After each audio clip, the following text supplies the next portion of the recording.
আল্লাহ রাব্বুল আলামিন বলেন ওয়াফি আনফুসিকুম আফালা তুবসিরুন। আল্লাহ রাব্বুল আলামিন ডেকে বলেন ওয়াফি আনফুসিকুম, তোমরা তোমাদের নিজেদের মাঝে 3.5 হাত বডির ভেতরে একটু চিন্তা করো, এর ভিতরে কেন গবেষণা করে দেখো না, কেন চিন্তা করে দেখো না? আল্লাহ রাব্বুল আলামিন এত এত নিয়ামত আমাদেরকে দিয়েছেন। আল্লাহ বলেন এই নিয়ামত রাজিগুলো যদি তোমরা গণনা করতে শুরু করো, আল্লাহ রাব্বুল আলামিন বলেন ওয়া ইন তাউদ্দু নি'মাতাল্লাহি লা তুহসুহা। আল্লাহ রাব্বুল আলামিন বলেন বান্দারা যদি তোমরা এই নিয়ামতগুলো গণনা করতে শুরু করো, আল্লাহ রাব্বুল আলামিন সারা দিন তোমাকে কি নিয়ামত দিল, ওই নিয়ামতগুলো যদি গুনতে থাকো, আল্লাহর সৃষ্টিরাজি নিয়ামতগুলো সব গুনো। আল্লাহ বলেন যতই তুমি গণনা করো, ক্যালকুলেশন করো না কেন, হাজার হাজার কোটি কোটি কম্পিউটার তুমি বসায়া আল্লাহর নিয়ামতের অনুসন্ধান করতে থাকো, গণনা করো। আল্লাহ রাব্বুল আলামিন বলেন ওই কোটি কোটি কম্পিউটারের পাওয়ার শেষ হয়ে যাবে, সমস্ত কম্পিউটারের শক্তি শেষ হয়ে যাবে, আল্লাহর নিয়ামতগুলো গুনে শেষ করা যাবে না। আল্লাহর নিয়ামত গুণে শেষ করতে পারবেন? কথা বলেন পারবেন? আমাদের শরীরে মানব দেহে 2টা কিডনি আছে। কয়টা কিডনি? কিডনি আছে। এই কিডনি যখন ড্যামেজ হয়ে যায় তখন কিডনি প্রতিস্থাপন করতে হয়, আরেকটা কিডনি লাগাতে হয়। অনেক সময় দেখবেন কারো কিডনি ড্যামেজ হয়ে গেছে, 2টা কিডনি শেষ, এরপরও বেঁচে আছে, অর্থাৎ তাকে আরেকটা কিডনি লাগিয়ে দেওয়া হয়েছে। হয়তো কোনো মৃত মানুষের, অল্প বয়সের মানুষ মারা যায়, অ্যাক্সিডেন্টের রোগী বা যে কোনো মানুষ আরেকজনের কিডনি যেটা সুস্থ থাকে ওই কিডনিটা নিয়ে লাগাই দেওয়া হয়, প্রতিস্থাপন করা হয়। পাকিস্তানের একজন ডাক্তারকে জিজ্ঞাসা করা হলো যে ডাক্তার সাহেব আপনারা অনেক কিছুই তৈরি করতে পারেন, কৃত্রিমভাবে অনেক কিছুই আপনারা বানাতে পারেন, চোখের পাওয়ার চলে গেলে সেখানে লেন্স লাগিয়ে দেন, শরীরের কোনো অঙ্গে হাড় ভেঙে গেলে সেখানে কৃত্রিম উপায়ে হাড্ডি জোড়া লাগান, এভাবে অনেক কিছুই কৃত্রিমভাবে তৈরি করেন, কিন্তু আপনারা কিডনিটাকে কেন তৈরি করতে পারেন না, কিডনি বানাতে পারেন না? কিডনিটা বানালে তো মানুষের উপকার হয়। ডাক্তার সাহেব বললেন যে কিডনি এমন একটা জিনিস, এই কিডনিটা যদি আমরা বানায়ও, কিডনির কাজ হলো আমরা সারাদিন যে পানি পান করি, এই পানিটাকে সেকে নিয়ে কিছু পানিকে আমাদের শরীরের উপকারের জন্য রেখে দেয়, আমাদের শরীরের ভিতরে ঢুকিয়ে দেয়। পানির ভিতরে অনেক কিছু উপাদান আছে, পানির ভিতরে লোহা আছে, পানির ভিতরে ভিটামিন আছে, পানির ভিতরে আয়রন আছে। এই সব কিছুর ভেতর থেকে কিডনির কাজ হলো পানিকে সেকে নিয়ে কিছু অংশ শরীরের উপকারের জন্য রাখবে, কিছু অংশ সেটা পেশাবের রাস্তাতে বের হয়ে যাবে, কিছু নাকের মুখের ময়লা হয়ে বের হয়ে যাবে। এই যে পানির ভিতরে যে ছাঁকুনির কাজ, ডাক্তার সাহেব বলেন কিডনির ভিতরে একটা ছাঁকনি আছে, নেট আছে, জালি আছে। সারা পৃথিবীর ডক্টররা মিলে যদি কিডনি বানাতেও পারে, কিডনির আকৃতিটা বানায়ও, কিন্তু কিডনির ভিতরে যে জালি আছে, সূক্ষ্ম সূক্ষ্ম নেট আছে, ওই জালিটা পৃথিবীর কোনো ডক্টরের বানাবার সাধ্য নেই।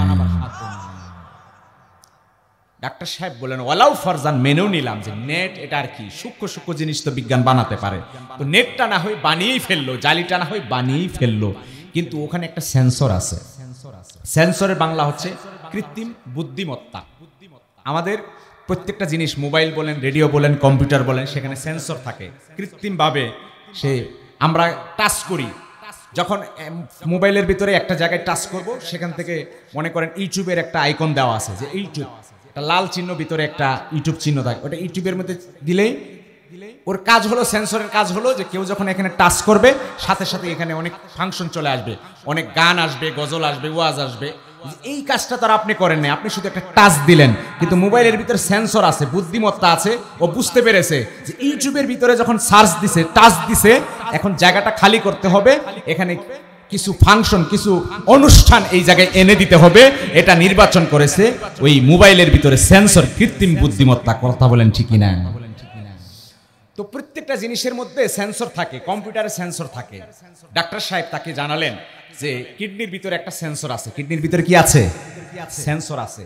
ওই সেন্সর নির্ধারণ করে যে এর এতটুকু পানি, এখান থেকে 100 গ্রাম পানিটা রেখে দেব, আর 200 গ্রাম পানি পেশাবের রাস্তা দিয়ে বের করব।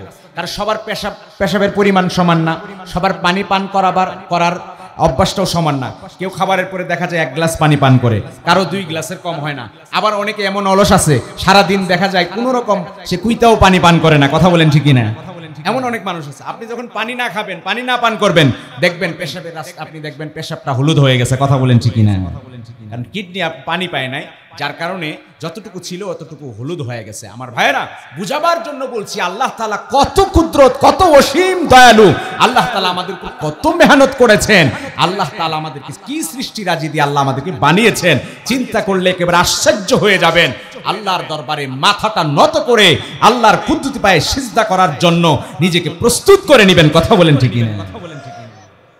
ডাক্তার বলতেছেন যে এই যে সেন্সরটা আছে না, এই সেন্সরটা যে কিছু পানি রাখতে হবে, কিছু পানি পেশাবের রাস্তা দিয়ে বের করতে হবে, কতটুকু থাকবো কতটুকু রাখবো, এটা করার জন্য কিডনির ভিতরে একটা সেন্সর আছে। আমার আল্লাহ সুবহানাহু তাআলা গোটা পৃথিবীর সমস্ত মেডিকেল সায়েন্স যদি একত্রিত হয়, কিয়ামত পর্যন্ত যদি প্রচেষ্টা চালায়, কিডনির আকৃতি বানাতে পারে, কিডনির ভিতরে নেট তারা বানাইতে পারবে, কিন্তু আল্লাহর দেওয়া ওই সেন্সরটা বানাতে পারবে না। কথা বলেন ঠিক কিনা? আরো জোরে বলেন ঠিক কিনা? ওই আল্লাহর গোলামি করা দরকার আছে না নাই? কারা কারা আল্লাহর গোলামি করতে চান দুটো হাত তুলে দেখ। আল্লাহে তাকবীর। আল কোরআনের আলো, আল হাদিসের আলো, কোরআন আছে যেখানে, কোরআন নাই যেখানে, লিল্লাহে তাকবীর। আমার ভাইরা বন্ধুরা আমার, আল্লাহ রাব্বুল আলামিন এত এত নিয়ামত রাজি দিলেন। ওই আল্লাহ রাব্বুল আলামিন আমাদেরকে পৃথিবীর জমিনে পাঠালেন। পৃথিবীর জমিনে আসার পরে আমরা দুনিয়ার মায়া মমতায় পড়ে গেলাম। আল্লাহ রাব্বুল আলামিন বলেন, তোমরা এতটাই দুনিয়া প্রেমিক হয়ে গেলা। আল্লাহকুমুত তাকাসুর হাত্তা যুরতুমুল মাকাবির। আল্লাহ রাব্বুল আলামিন ডেকে বলেন, বান্দারা, প্রাচুর্য, সম্পদের লোভ, সম্পদের তামাশা, সম্পদের ভালোবাসা তোমাদেরকে আখিরাত বিমুখ করে দিল, আখিরাতকে ভুলিয়ে দিল, আল্লাহকে ভুলিয়ে দিল। দুনিয়ার প্রেমে পাগল পাড়া হয়ে গেলাম। এটা কতদিন পর্যন্ত? হাত্তা যুরতুমুল মাকাবির, কবর দেশে যাওয়ার আগ পর্যন্ত বান্দার দুনিয়ার চাহাত শেষ হয় না, দুনিয়ার চাহিদা শেষ হয় না। আল্লাহর নবী সাল্লাল্লাহু আলাইহি ওয়াসাল্লাম বলেন, লাউ কানা লিবনি আদম ওয়াদিয়াম মিনাজ যাহাবি। আল্লাহর নবী সাল্লাল্লাহু আলাইহি ওয়াসাল্লাম ডেকে বলেন, যদি কোনো মানুষের এক পাহাড় সমপরিমাণ স্বর্ণের একটা পাহাড় যদি আল্লাহ কাউকে দেয়, ওই মানুষটা বলে, আমার এক পাহাড় স্বর্ণ যথেষ্ট নয়, আমার ওয়াদিয়ানে মিনাজ যাহাব, আমার স্বর্ণের 2টা পাহাড় চাই। মানুষ এমন কথা বলে কি বলে না? একটা বাড়ি আছে, ওর দরকার আরো 2টা বাড়ি। গাড়ি আছে, বলে এক গাড়িতে হয় না, আরো 2টা গাড়ি লাগবে। জায়গা আছে, এরপরে বলে আরো জায়গা লাগবে। দুনিয়া দুনিয়া দুনিয়া দুনিয়া। আল্লাহর হাবিব বলেন, যতক্ষণ পর্যন্ত না মুখের ভেতরে কবরের মাটি না পড়বে, ততক্ষণ পর্যন্ত দুনিয়া চাওয়া শেষ হবে না। কথা বলেন ঠিক না?